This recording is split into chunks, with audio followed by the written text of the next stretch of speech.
Welcome, dear hearts.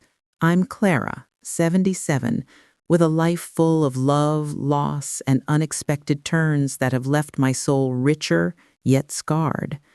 This tale is about secrets from the grave that unearthed buried pains, forgiveness that heals through tears, and family found in unlikely places, expanding my heart in ways I never imagined.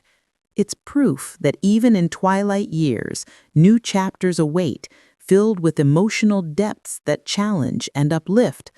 Settle in. It's heartfelt, stirring the soul as it did mine. It was a crisp fall day, leaves crunching underfoot, as I walked to my annual checkup at Dr. Ellis's office, the autumn air carrying a melancholy that matched my lingering grief for George. The clinic, a modern building with glass windows, contrasted my old-fashioned ways, a reminder of how time marches on. Dr. Ellis had been our family physician for decades, a golf buddy of George's, sharing laughs over putts and life stories that now evoked nostalgic tears. The exam was routine, blood pressure check, a bit high as always, heart listened to with a cold stethoscope that sent chills of vulnerability, questions about diet and exercise that highlighted my solitude. I mentioned my creaky knees from years of gardening and the occasional forgetfulness, names slipping like sand, each lapse a pang of fear about aging alone. But as I gathered my purse to leave, he stopped me, his expression grave. "Clara, wait. There's something George left for you. He asked me to give it after he passed, when the time felt right." From his desk drawer, he pulled a sealed envelope yellowed with age, George's scrawl on the front, "For Clara, with all my love." The sight alone brought tears, a flood of memories crashing over me. My hands shook as I opened it in the exam room, Dr. Ellis watching kindly, his presence a steadying force. George's handwriting, so familiar from love notes and grocery lists, stared back, each word a dagger and a caress. "My beloved Clara, if you're reading this, I'm gone. Forgive me for what I'm about to reveal. 40 years ago, before we met, I had a brief affair during a business trip to Chicago. It resulted in a daughter, Anna. I've supported her secretly all these years, but never told you, fearing it would break our marriage. In my will, I've left her half the estate. Please meet her. She's wonderful, like you. Love always, George." I sat stunned, the paper crumpling in my grip. A whirlwind of emotions, shock, anger surging like a storm. How could he keep this for 52 years? We met in 1968 at a dance hall, married in 1970, built a life with 2 children, Helen and Mark, filled with shared joys and trials. Sadness followed. Our life a lie? The betrayal cut deep, tears streaming as I grappled with the pain. Dr. Ellis comforted me, a hand on my shoulder. "He loved you deeply, Clara. This was his burden, not yours. He confessed to me years ago, swore me to secrecy, his words a gentle anchor amid my turmoil."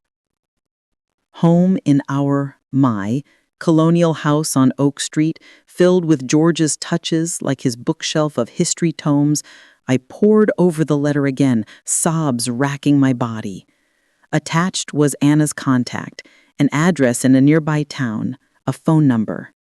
Days of soul-searching followed, pacing the living room, staring at wedding photos where our smiles hid no secrets, crying in the garden where George planted tulips each spring, their blooms now a symbol of hidden roots.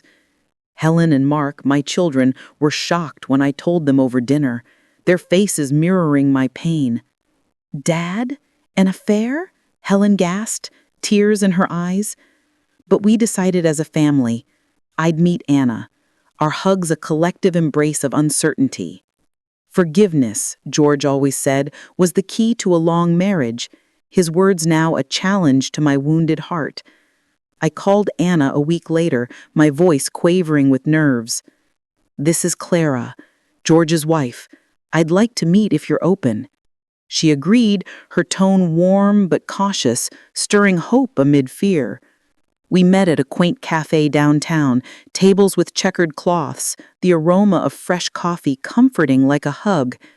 Anna was 39, a teacher with 2 children, her face a blend of George's features, his straight nose, his kind blue eyes, and her mother's, I suppose. The resemblance hit like a wave, tears welling as I saw George in her. "Dad spoke of you often in letters," she said, stirring her latte, her voice soft with emotion. "He regretted the secrecy but loved you too much to risk losing you." Over scones and tea, stories flowed like a river, each stirring a mix of jealousy, understanding, and eventual empathy. The affair was a one-time mistake during a lonely sales trip. Her mother raised her alone, passing away young, leaving Anna with a void George filled sporadically.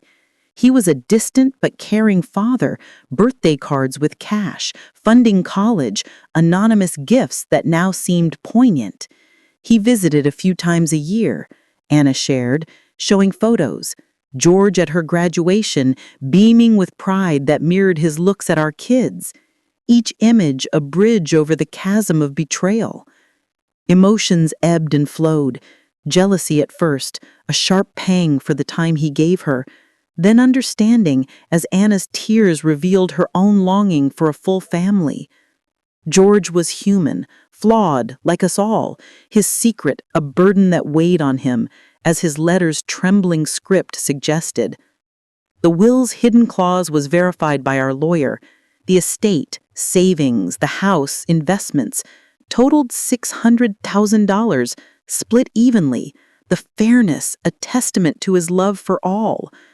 Anna and I bonded gradually, her visits with Lily, 10, and Ben, 7, filling the house with laughter that chased away loneliness, the kids calling me bonus grandma with hugs that melted my heart.